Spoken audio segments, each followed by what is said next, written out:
Assurer de manière coordonnée la prise en charge des questions humanitaires dans les 3 pays du bassin du lac Tchad, au plan international est présent, c'est le but de la rencontre de 3 jours de Niamey. Il s'agit plus spécifiquement pour les représentants du Cameroun, du Niger et du Nigeria de faire le point sur les besoins des enfants et des ménages dans ces 3 pays afin de trouver et proposer des solutions.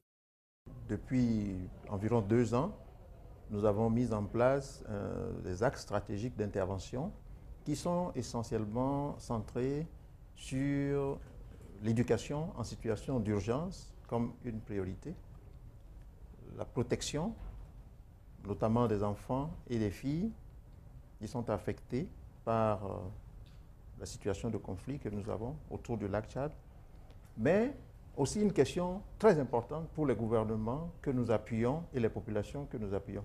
Il s'agit de la question de l'emploi des jeunes et de la sécurité économique des ménages qui vivent dans toutes ces zones.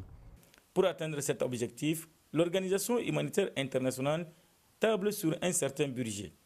Pour le représentant résident de plan international au Niger, plus de 200 millions d'euros seront nécessaires pour aider les nécessités dans les 3 pays. Au moins, on veut s'assurer que les besoins de base de ces enfants soient de mise.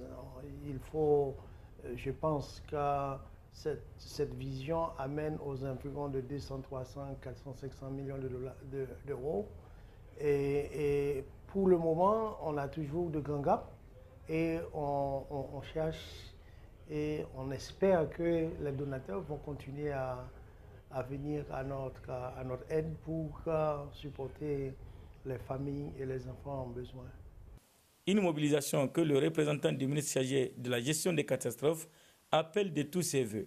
Selon lui, la rencontre de Niamey doit être un déclic dans la mobilisation des fonds, puisque l'année dernière, le gap, rien que pour la région de Difa, est énorme.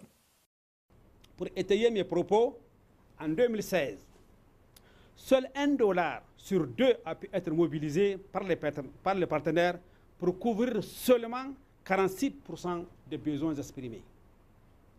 C'est dire que le projet de réponse humanitaire dans la région du lac Tchad arrive à point nommé pour non seulement répondre à l'appel du 10 décembre 2014 de son Excellence Monsieur le Premier ministre, mais aussi pour contribuer à résorber le déficit de financement constaté au titre des interventions humanitaires. Depuis le déclenchement des attaques de Boko Haram dans le bassin du lac Tchad, des milliers d'enfants ont abandonné les bancs de l'école.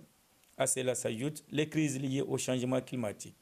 À la fin de cette rencontre, il est attendu un examen des besoins pour les réfugiés, les retournés et les déplacés internes dans les 3 pays dont le plan international est présent.